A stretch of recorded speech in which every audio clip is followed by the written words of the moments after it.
E aí galera, beleza? Nesse episódio nós continuamos respondendo as perguntas enviadas pelo público. Ficou um episódio bem descontraído e respondemos todas as perguntas, então confere aí com a gente. Mais uma. Qual a diferença que vocês querem fazer na sociedade? Eu Mais uma falar... vez, pode falar. mais uma vez eu parto de um princípio, de um olhar individualista para depois chegar no olhar macro, no olhar mundo.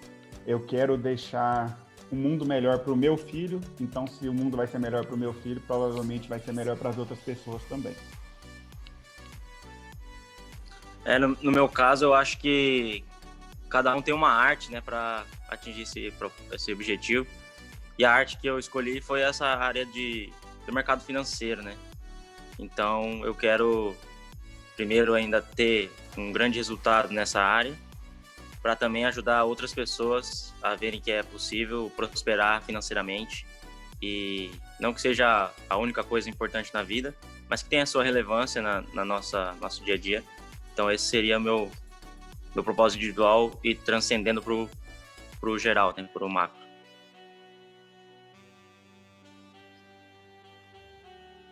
É difícil essa, hein? Essa é difícil. É difícil. Mas eu acho que o que o Alisson falou vem muito de encontro ao que eu penso. E no caso, deixar um mundo melhor para o meu filho. E automaticamente, sendo bom para o meu filho, para os meus filhos, tenho 2, gente. Eu esqueço que eu tenho o segundo. Nasceu há pouco tempo, eu não lembro do segundo. E aí você automaticamente acaba sendo melhor para as outras pessoas. Então você tem que fazer a sua parte. Por mais insignificante que seja, as suas atitudes melhoram ao seu redor, né? Melhora o mundo ao redor. Você acha, vou fazer uma pequena coisa que é insignificante. Não, ela é significante. As pessoas que estão ao seu lado percebem as mudanças, as melhorias. Um exemplo hoje, o alemão, a gente percebe ele bem destravado. Inclusive falei hoje, nossa, alemão, tá uma evolução. Então, pequenas mudanças a gente percebe no dia a dia. As pessoas que estão à volta da gente acabam percebendo e acabam refletindo nelas. Então o alemão está mais solto, eu também posso ficar mais solto, eu também tenho que melhorar, eu também tenho que evoluir. Então o exemplo arrasta aí, né? Então eu acho que é isso aí, nessa linha de sentido aí. Eu já estou cansado, resolvi me posicionar, porque a gente está cansado dessa groselha de que eu não posso mudar o mundo, né? Se todo mundo pensar assim, realmente o mundo não vai mudar. Verdade. Agora, se todo mundo começar a pensar que pode mudar o mundo, então o grupo que quer mudar o mundo vai ficar maior e a gente consegue sim mudar o mundo. Verdade. Exatamente. É uma ação em cadeia, né? Você ajuda um que vai repassando. Acho que já falaram 2 vezes a palavra se posicionar aí. É uma coisa que sempre foi julgada. Muitas vezes o cara fala a opinião dele e o pessoal julga e tal. Então tem momentos que você tem que se posicionar, fazer as coisas do jeito que você acredita. E às vezes tem pessoas que estão te observando. Tem gente que admira seu trabalho, admira o que você está fazendo e não fala nada. Você está mudando a vida de alguém com suas atitudes sem saber. Então, sempre tentar fazer as coisas de uma maneira que possam servir de exemplo para alguém. Da mesma maneira que eu uso pessoas de exemplo para querer encontrar essa evolução. Eu também eu vejo como uma missão aí, é justamente isso aí, é a ação em cadeia, né? Tá relacionado a tudo isso, é a retomada da essência e eu tinha muita insatisfação com muitas coisas que eu via, né? Só que eu não fazia algo em prol disso. Então, isso eu vejo como uma ação para mudança, é uma ação pequena e a gente vê como a ação pequena vai tendo resultado. Então, a intenção é essa, tá relacionado, né? É gerar a transformação, a retomada da essência e fazer as pessoas viverem como eu acho que deve ser, né? É o resumo aí, né? Uniu tudo que a gente já foi dito, né? Posicionamento, isso aí. É uma missão aí de gerar transformação. Bacana. Glauber, vai falar? Acho que o que todo mundo já falou aí, né? Desperta um pouquinho. Eu, particularmente, eu sempre tinha, assim, um desejo de começar um projeto que nem a gente tem aqui do podcast. justamente para transbordar conhecimento, transbordar informação. E aí a gente começou esse projeto, e aí ele tá caminhando para uma vertente assim que a gente vê quanto a gente contribui, né? A gente recebe uns feedbacks positivos, né? A gente recebe depoimentos das pessoas, né? O quanto algumas abordagens que a gente discute aqui, que a gente leva de informação, de temas que a gente debate, muitas vezes fazem parte da realidade dela, ou então são coisas que ela já pensou em discutir, ou ficou pensando, e o quanto a gente consegue, assim, hoje, atingir essas pessoas, né?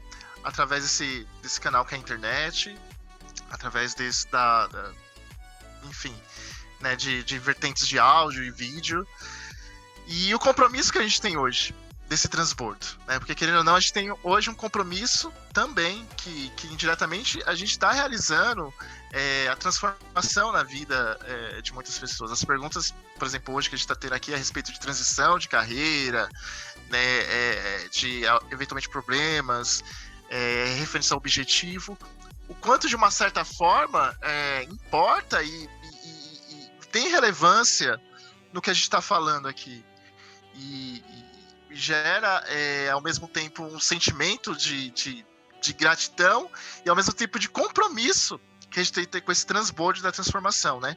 De cada vez passar uma boa nova, passar boas notícias, até mesmo aquelas que não são tão boas, mas também procurar mostrar o copo cheio de tudo. Porque de informação negativa, a gente já tem aí a bandeja. Então, eu acho que o nosso propósito hoje é trazer esses assuntos de uma maneira leve, por isso o nome, né? Bate-papo de domingo, como se fosse um bate-papo de domingo que você estivesse ali tomando uma cerveja com a família, sabe? Com respeito, né? Com o intuito de você ser degrau para o outro também. Então, eu acho que é esse o objetivo pessoal, e eu acho que o projeto também tem. Muito bom, Clóvis. Você falou, me aguçou uma coisa que eu ia falar, tinha esquecido. E eu sinto, pessoas precisam de pessoas, né?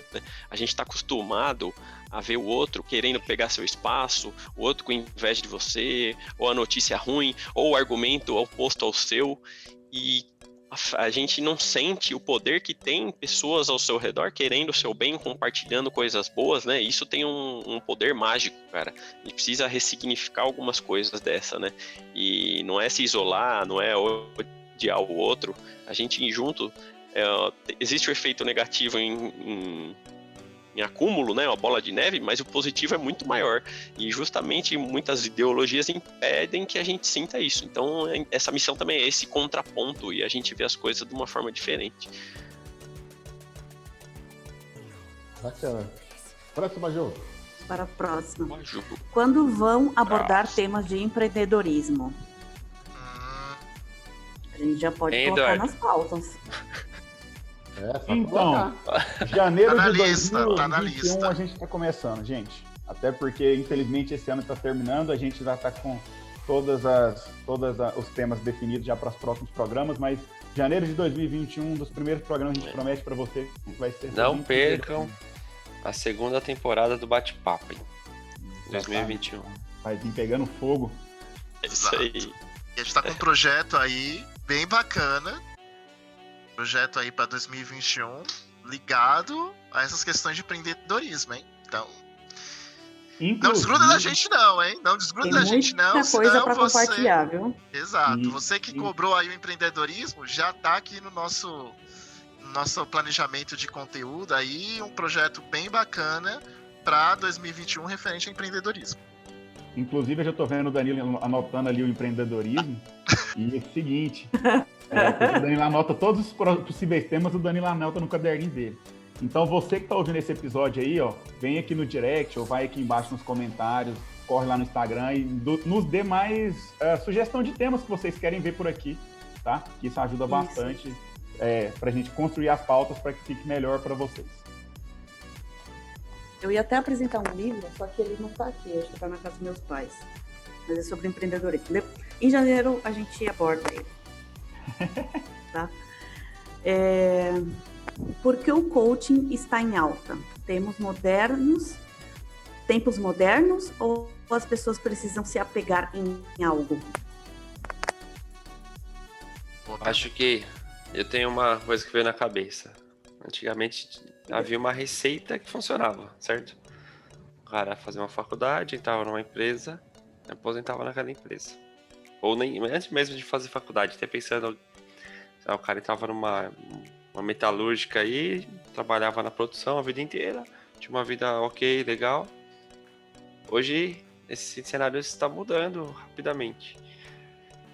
Então o cara pode ter faculdade, pós-MBA, doutorado e pode estar deslocado do que ele estudou ou da vontade que ele gosta de trabalhar. Então acho que isso está aumentando a procura por esse tipo de profissional, para dar o suporte de encontrar os novos caminhos, que são muitos, porém às vezes ele é desconhecido, né? Então acho que essa é a razão que aumentou.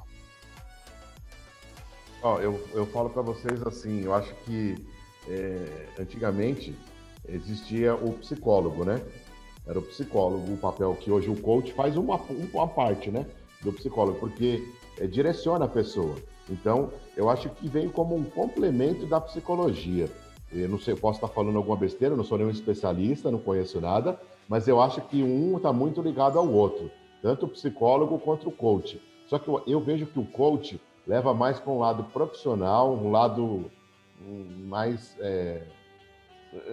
mexe com o pessoal, lógico, que se o seu pessoal não estiver bacana, não estiver direcionado, você não vai refletir no seu profissional. Mas eu vejo como o coach um pouco mais para o lado profissional, direcionamento mais profissional. E o psicólogo mais para o lado pessoal. Então eu acho que um complementa o outro. Posso estar falando besteira, a Ju está aqui, ela pode me corrigir, mas eu vejo mais ou menos nesse sentido aí. Então por isso que eu acho que o coach está em alta hoje, porque tá vendo essas mudanças que o Alemão falou, o Bruno falou, e o pessoal tem buscado mesmo, porque é necessário, porque sozinho é bem complicado. E um coach dá um bem direcionamento, mostra vários lados, né, várias vertentes para você estar indo buscar. Então eu vejo dessa forma. O que você acha, Alisson? Você que vai estudar em breve. Então, cara, só uma linha aí que a gente pode conversar sobre, Eduardo, é que o pessoal do coach costuma falar que não substitui, tá? A psicologia. Um complemento porque outro. a psicologia busca muito respostas no passado da pessoa. O processo de coaching não. O processo de coaching tenta otimizar os pontos positivos que a pessoa tem no momento. Então ele trabalha, eu acho que está em alta, isso é opinião particular minha, tá? Até pouco tempo eu não teria essa opinião, porque eu até pouco tempo era uma pessoa que não acreditava muito no processo de coaching. E, cara, ele está em alta porque as pessoas hoje em dia tendem a cada vez mais duvidar do potencial que elas têm. A cada vez mais se colocar em xeque, a cada vez mais... não sei se por causa da cultura, por causa da formação, por causa de como as informações são passadas, a gente tende a duvidar do potencial que a gente tem.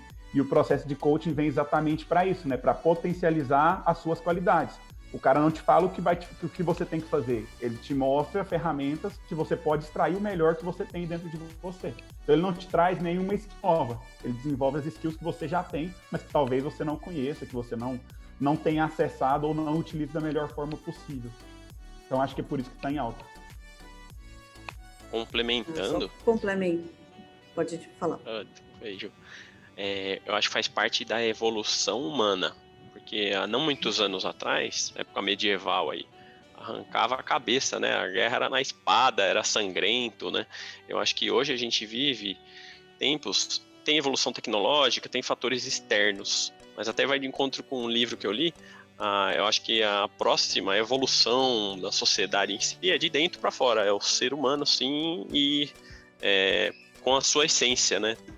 Com autoconhecimento, né? E pondo sua essência à prova. Eu acho que faz parte de um processo de evolução, eu vejo isso também.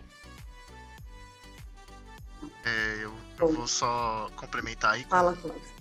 Que essa pergunta, ela traz ali no subliminar a provocação, né? Então, para quem achou que a gente não ia abordar, a gente vai abordar sim, entendeu? Aí a pessoa... Tem-se muito fantasma aí das questões, das fórmulas milagrosas, né? Dos coaches. E é uma coisa que a gente debateu aqui já desse perguntas e respostas. E existe esse preconceito também com o coach do mercado, né? E até o Alisson citou assim, até pouco tempo eu também não acreditava, e enfim. Porque tem muita gente boa e séria, mas também tem muita gente que não é séria e vende fórmulas milagrosas. Você tem que tomar muito cuidado com as fórmulas milagrosas. É o que a gente acabou de falar aqui. Tem que se tomar cuidado na receita de bolo que você está buscando, né? Simplesmente só aqueles ingredientes que você vai colocar ali na batedeira e escrito quanto tempo tem que ficar no forno, você vai tirar, enfim, felicidade. Não é assim, é um processo, né? O verdadeiro coach sério, ele vai te destravar, ele vai simplesmente mostrar diretrizes de alternativas que você tem, ele não vai dizer para você, segue aqui, entendeu? Porque simplesmente o processo de destravar é você também participar do processo decisório de segurança, de se descobrir, entendeu? Então, tome muito cuidado. E existe esse fantasma, simplesmente, mas porque agora todo mundo é coach, não sei. Realmente, todo mundo agora tá querendo meio que ser coach, porque querendo não, é um nicho aí que, infelizmente, tem uma galera não séria que tá ganhando muito dinheiro com isso, mas o diferencial é tome cuidado com as fórmulas milagrosas. Esses negócios a curto prazo, sabe? Que não envolve transformação, onde tem uma receita de bolo e não diz quanto você tem que ter de esforço para realizar tudo isso.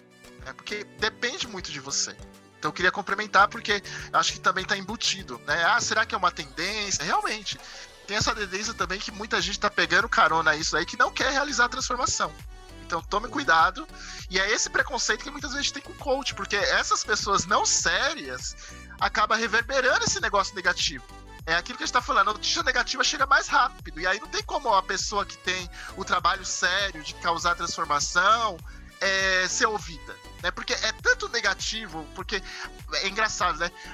A gente tem muito a propagação do ruim, né? A propagar aquilo que não é legal, aquilo que não é ruim, né?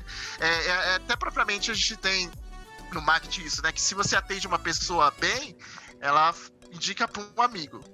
Agora, se ela passa por um processo de atendimento ruim, ela fala para 10, né? Engraçado, porque quando é bom a gente não fala para 10 também.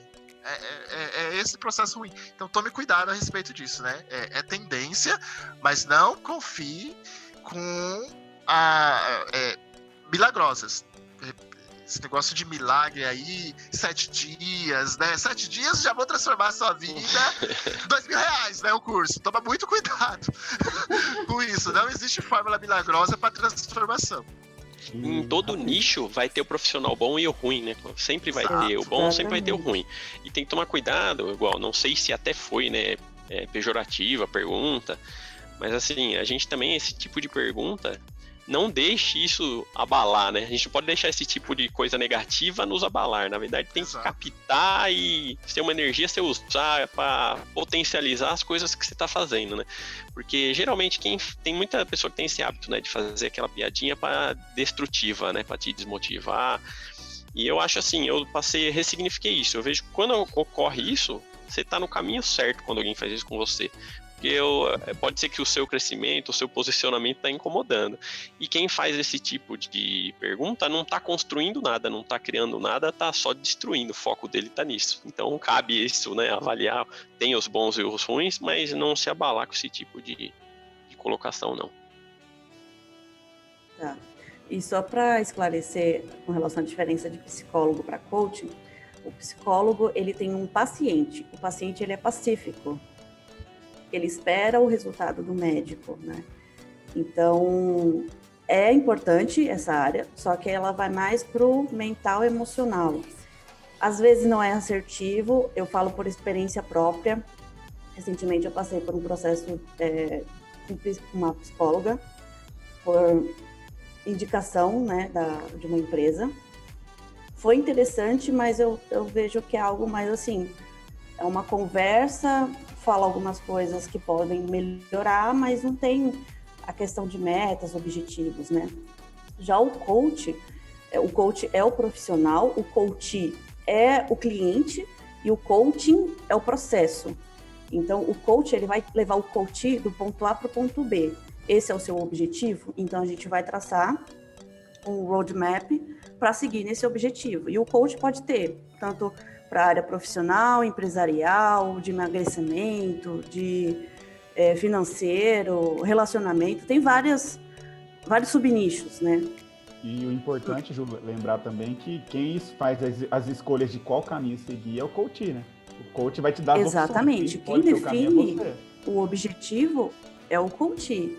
O coach, ele só vai te direcionar, ele vai fazer você refletir muito sobre se de fato aquilo lá também é verdade para você. É claro, ele entra num processo de autoconhecimento, tem as definições de metas, tem várias ferramentas para isso, né? Para assim chegar num objetivo final. Pode acontecer dentro do processo? Pode, mas como pode também acontecer depois desse processo, mas é muito de tomar ação. Não é só ficar lá pacífico, assim como num processo de um psicólogo. É diferente. E se você quer identificar, quer dizer, começar a identificar um cara que está sendo charlatão, igual o Clóvis pontuou bem aí, é o seguinte, todo coach normalmente tem uma outra formação. Se o seu coach não tem formação em psicologia e está tentando tratar problemas psicológicos, a chance de ele ser um charlatão é grande. Então, por aí você já indica algumas coisas de um bom profissional e um mau profissional. Um bom coach que não tem formação em psicologia, ele vai te indicar para um psicólogo caso seja o seu tratamento. Exatamente. Esclarecendo aí a minha dúvida também, que eu falei, né, que é no começo do psicólogo, um complemento do outro, então realmente é um complemento, né?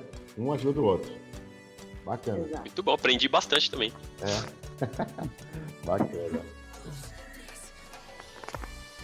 Teve uma pergunta assim, como vocês passaram a semana? Eu trabalhei muito, foi uma semana de muito trabalho. Ótimo, muito bom. Trabalhar sempre é bom. Minha semana começou numa meio que crise existencial, pensando em desistir de tudo, jogar tudo pro alto, e terminou de uma forma maravilhosa, mais produtiva possível, que veio crescendo durante a semana e tá... Quer dizer, não terminou, né? Vai reiniciar hoje domingo, a gente tá gravando aqui, já tá reiniciando muito bem.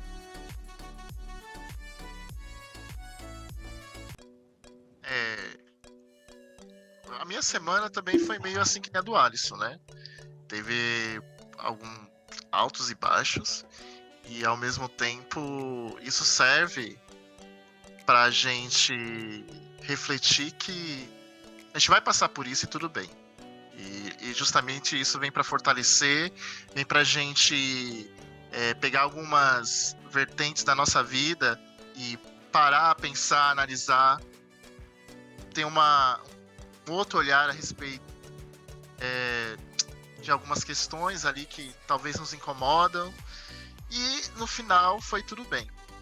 É bem isso que o Alisson falou, né? Acho que é um processo. Não começou muito boa, aí ali do decorrer teve um enredo assim, tipo, estressante, e aí teve momentos de emoção até que brilhou a solução, né? É porque a vida gosta de testar a gente para ver se a gente vai realmente utilizar o que a gente prega, né? Você tá pregando aqui que você tem que ser resiliente, que você tem uma motivação, que você tem que passar pelos problemas, então deixa eu te testar para saber se você tá preparado mesmo para fazer isso.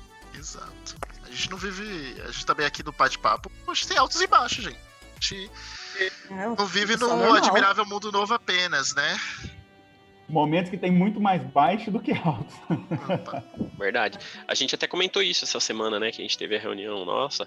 Eu também vim da semana passada, passei por uns dias lá meio difíceis, assim, essas reflexões. Até dei uma queda na minha disciplina, né? Até teve o desafio do Alisson aí, que eu falei, eu preciso retomar minha leitura. E é difícil, dei essa oscilada, mas algumas coisas vêm à mente, assim, e fala, tem que seguir, tem que pegar firme justamente nesses momentos. São os dias difíceis que são determinantes para os nossos resultados, né, meu? Então é manter a disciplina, né? Eu até comentei no grupo aí que disciplina é importante e não querer resolver tudo na hora, né? Quando isso acontece. Mas assim, eu também tive essa oscilação natural, né? Acho que todo mundo passa. Cara, eu tive uma semana legal, viu? Bem esclarecedor em alguns pontos. Acho que eu tô conseguindo trabalhar mais estrategicamente algumas situações aí, tá sendo bem legal. Fico feliz começar a de saber entender. A Juliana é responsável por algumas coisas, mas interessante. Porque vai aparecer problema, vai aparecer um monte de coisa, né? Todas as áreas aí. E normalmente o pessoal quer resolver da maneira ali, às vezes, que não é a melhor, né? Então você dá aquele passinho pra trás, olha o contexto todo e age, né? Então, acho que eu tô ficando mais velho também, isso tá ajudando em algumas coisas. Bom, A alemão. semana teve altos e baixos, mas fluiu bastante coisa. Estamos no caminho, né?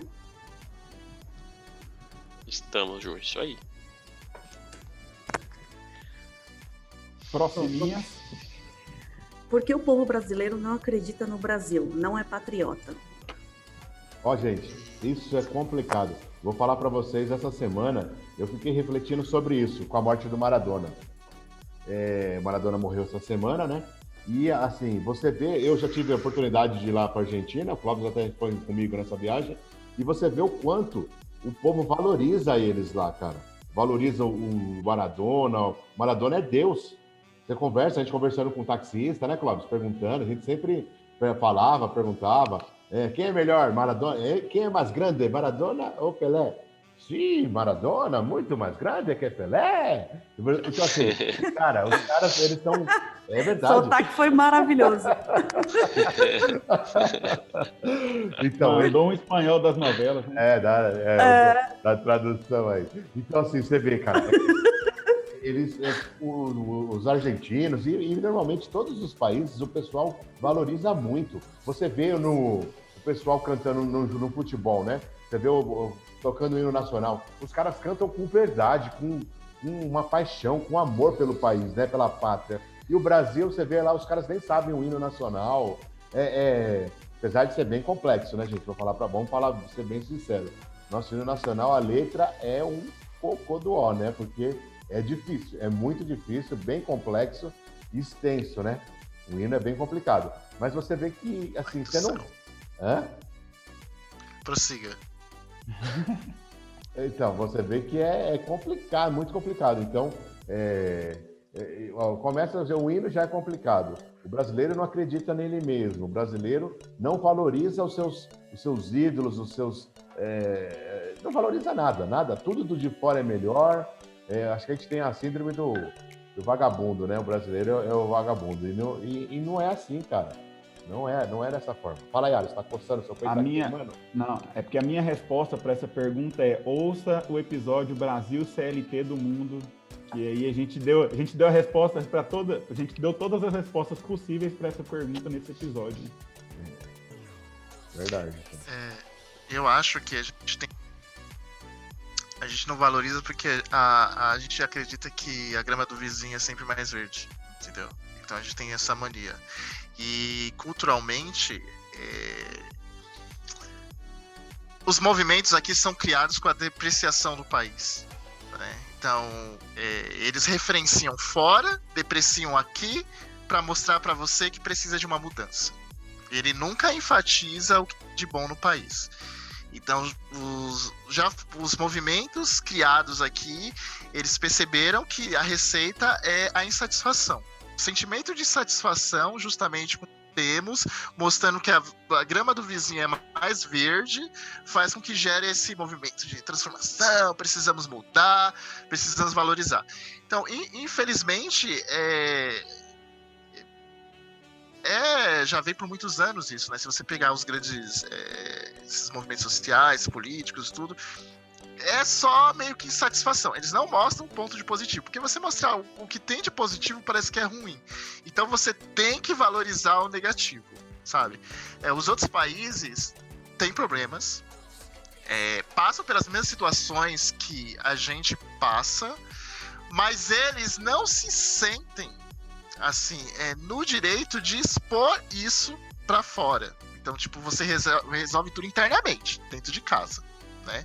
Mas a gente não, a gente tem a necessidade de desbravar que tudo aqui tá ruim, nada funciona, e o que funciona, por que você não valoriza? A gente não valoriza o que a gente tem de bom. Então, é mais a cultura de valorizar a depreciação do que a gente tem de bom. Então, é aquilo que a grama do vizinho é melhor que a nossa. Sempre. Vai ser assim, né? Porque nos Estados Unidos é isso, porque na Europa é isso, porque no Japão é aqui. Mas a gente não enfatiza as nossas conquistas, a gente não enfatiza o que a gente tem de bom. Por isso que a gente acha que não tem nada aqui, né? O pessoal ficou meio assustado recentemente quando teve o negócio dos mapeamentos lá a respeito dos vírus, né? Que em pouco tempo aqui conseguiu mapear o que na Europa demorou, tipo, 2 dias, aqui foi em questão de horas, né? Isso sendo um país continental, né? Exatamente. Tensão, né, que a gente é referência simplesmente no estudo, sabe? De vírus, entendeu? Dessas doenças tropicais, entendeu? Então a gente não fica sabendo, né? Então a gente acaba depreciando muito o nosso desenvolvimento, a nossa pesquisa, e as coisas não evoluem mesmo. É o que a gente falou anteriormente aqui a respeito do coach. Cabe a isso também, né? A gente reverbera tanto negativo que o que tem de positivo não ganha voz e não consegue se multiplicar. Quando a gente der voz ao que a gente tem de positivo, talvez a gente consiga gerar mais sementes e isso venha a florescer. Entendeu? Eu acho que é esse problema que a gente tem aqui no Brasil, né? A gente valoriza mais o que tem fora e deixa de ter um olhar carinhoso. Se você vê o negócio ali que é brasileiro, já é porcaria, né? Não, esse é brasileiro, já não presta, né? Então, tipo, qualquer coisa, seja uma roupa, seja um produto, não pode ter voz de tentar desenvolver e ir pro mercado. Não pode, porque sempre vai ser inferior a uma outra marca, né? Mas por que você não dá uma oportunidade? E é por isso que muitas vezes o nosso empreendedorismo também não cresce. Quem queria falar de empreendedorismo, a gente está começando a falar aqui também. Acho que isso também é um dos motivos que a gente tem dificuldade de empreender aqui no Brasil. A gente não valoriza o que a gente produz aqui dentro. Vou trazer uma provocação em cima da pergunta. Não precisamos responder hoje, porque vai ser um tema que eu sei que vai queimar o coração de várias pessoas aí. Então a gente pode deixar como um tema para próximos programas. Mas nessa linha do Clóvis de não valorizar o que a gente tem, que a gente faz de bom, entraria a questão da urna eletrônica e as eleições do Brasil?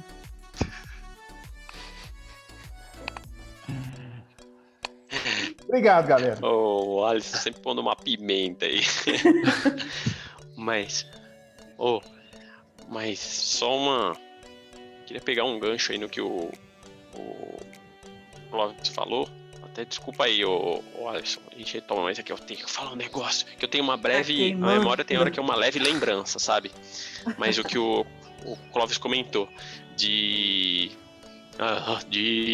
buscando lá, mas há método pra gente não acreditar no país e há método pra gente não acreditar na gente. Inclusive o bate-papo é uma coisa pra fazer um contraponto a isso. Ao meu ver, eu tenho essa missão aqui, eu sinto isso, porque, cara, a gente...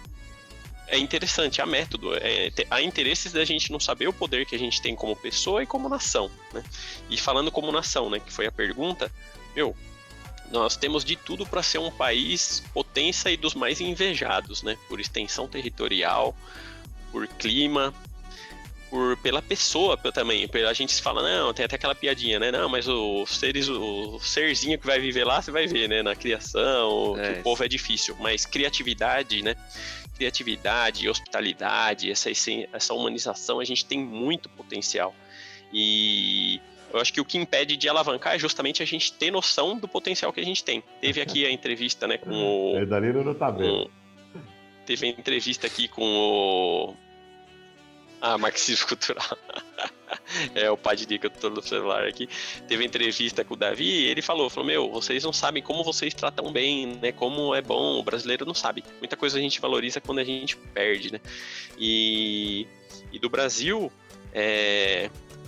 a gente tem que ter essa consciência, ressignificar algumas coisas, como por exemplo, a gente progredir, a gente tem uns conceitos em mente. Se você progredir, você vê o outro progredindo, parece que ele está tirando algo de você. Assim como nação, você ser patriota não quer dizer que você é contra outra nação, né? Não tem, são coisas distintas, né? Então, eu acho que temos essa missão aí. O porquê não foi tão foco, mas há método e acho que a gente tem que trabalhar para mudar isso aí. Tem mesmo. Ó, eu vou dar mais um exemplo, só para finalizar rapidinho aí. O Neymar, né, cara? Você vê, por exemplo, hoje é o nosso maior ídolo no futebol. E assim, muita gente mete o pau no Neymar e valoriza Cristiano Ronaldo e Messi. E assim, o Neymar é um exemplo, né, cara? Assim, ele pode ter suas falhas, como todo ser humano, mas o cara é um exemplo de vida, de superação, de vitória, né? E o pessoal não valoriza. Ah, não, Neymar não. Ah, não, Neymar não, é Cristiano, não, é Messi. Então, assim, vai lá em Portugal e pergunta quem que eles valorizam. Vai na Argentina e pergunta quem que eles valorizam. Você entendeu? Então, por mais que tenha os defeitos, por mais que tenha as coisas vida normal do ser humano, mas o pessoal valoriza seus próprios ídolos. E aqui é complicado, cara. A galera não valoriza. Muito difícil. Muito difícil. Olha, na minha visão, eu acho que vai muito da base da educação. Eu lembro que até a minha terceira série, a gente tinha, antes de ir para aula, a gente tinha que cantar o hino. Não sei vocês, mas quando eu escuto o hino, me dá um negócio aqui dentro, né? E não tem mais isso. Eu já vi vídeo. Tem sim, Ju, no Pica-Pau toda terça-feira. Ah, não, mas isso é particular. Porra, da hora, hein? É verdade, cara. Toda terça-feira, às 14 horas e 30 minutos, todo mundo enfileiradinho, mãozinha legal, no peito. Hein, meu? Cara, todo mundo enfileiradinho. E a bandeira tá também? Vendo? Bandeira, 4 crianças segurando a bandeira da hora. Toda terceira, pô. A gente faz isso. Eu cheguei a assistir a bandeira na escola. Resgate. Eu penso muito nisso, Ju, muito no patriotismo. Eu acho que isso faz falta. Eu também tinha isso na escola, né? Mãozinha no ombro do amiguinho, espaço, depois mão no peito e faz. Então, assim, e eu tento resgatar isso.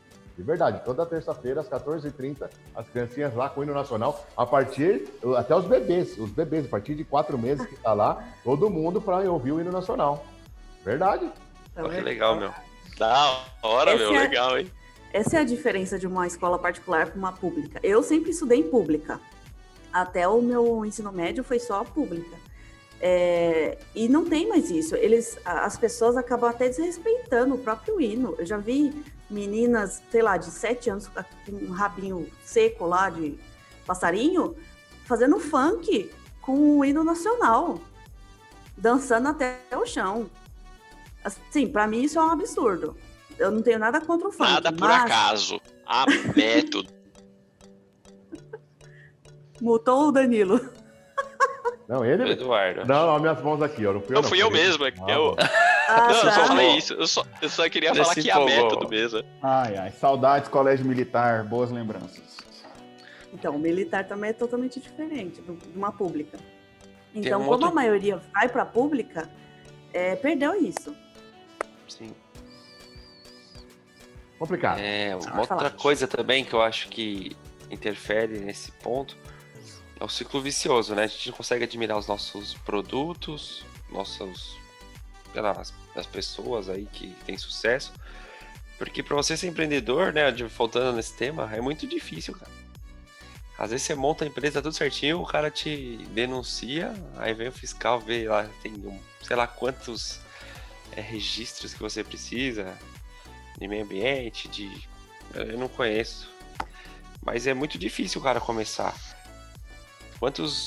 Pega um Gurgel aí que tentou fabricar carro, o cara conseguiu vender, nunca teve apoio nenhum do governo, então como que você consegue, né, fazer girar? A gente nunca consegue fazer isso começar, não sai da inércia, então nem você consegue criar coisas legais, e nem criar paixão pelo produto nacional, até pelo país.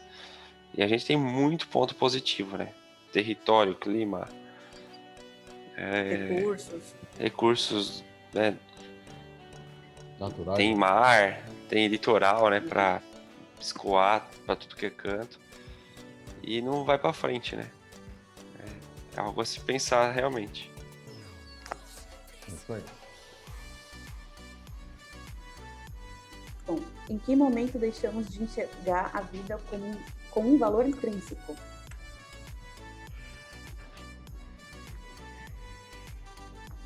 A partir do momento que você começa vai muito de encontro a retomar a essência aí, né?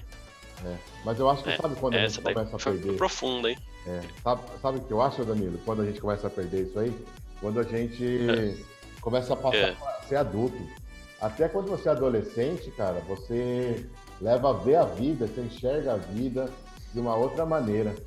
E depois, quando você se torna adulto, você enxerga a vida de forma diferente, com as responsabilidades. Com os boletos, né? Que nem eu tenho a professora de inglês lá que trabalha comigo, ela fala assim, o adulto é ganhar dinheiro, é pagar boleto e ser magra. Então, ela falou, é o que a gente tem que fazer na nossa vida, pagar boleto e ser magra. Então, ela fala, é a frase de vida dela, ela é mó barata. Então, é isso mesmo, gente. Depois que você começa a ser as responsabilidades dos boletos, eu acho que você muda a sua visão. Acaba a sua essência, a verdadeira, tudo ali muda. Você muda a forma de pensar, as responsabilidades começam a pesar nas suas costas e aí muda. Eu acredito que começa aí, nessa virada de chave, acontece da adolescência para a vida adulta. Até quando você é adolescente, a vida é leve, é tranquila, é bacana, você leva de uma outra maneira, bem mais leve. Quando se torna adulto, você começa a ver coisas que... carregar peso que talvez não seja necessário você carregar. E aí muda a sua visão.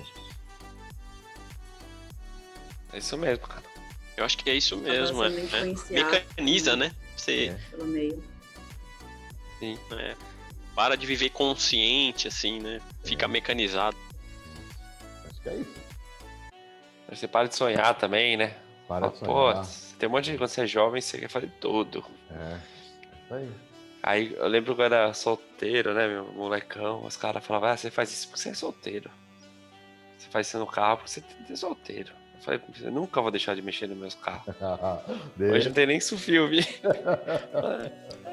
Cruel, muda muito. É isso mesmo, Alemão. Bem isso. Complicado, gente. Complicado. Alguém quer falar mais aí sobre? Então bora, Ju, para a próxima? Acho que não. Por que a cultura tem sido tão canibalizada? A questão da cultura não é por acaso, né? Que há um método, né, de destruir a cultura, né, do país, infiltrar o poder que isso tem na sociedade, né, de fragilizá-la. Isso tem documentários muito bons do Brasil Paralelo, até recomendo, detalha muito bem isso. Mas isso iniciou essa teoria de penetrar através da cultura nos países por Gramsci, Antônio Gramsci, fundador do Partido Comunista Italiano. Então tem método e tem muita influência no Brasil. Se a gente for ver as teorias com coisas que a gente vive, é nítido. Então não é por acaso, e por isso que é importante a gente se posicionar. Até aqui uma intenção fazer esse tipo de alerta, não é por acaso. Bacana, Danilo. Alguém quer mais falar sobre essa questão? Não? Então vamos ficando por aqui. Então, momento preferido. Vamos ficando por aqui então, gente. Agradecer a você que mandou as perguntas, muito obrigado, muito legal. A gente consegue dissertar aí sobre as questões, então agradeço. E faremos mais caixinhas de perguntas aí e continuem participando, tá? A gente vai procurar responder todas, tá bom? Então, até a próxima. Valeu, gente. Obrigado. Até mais. Tchau. Falou.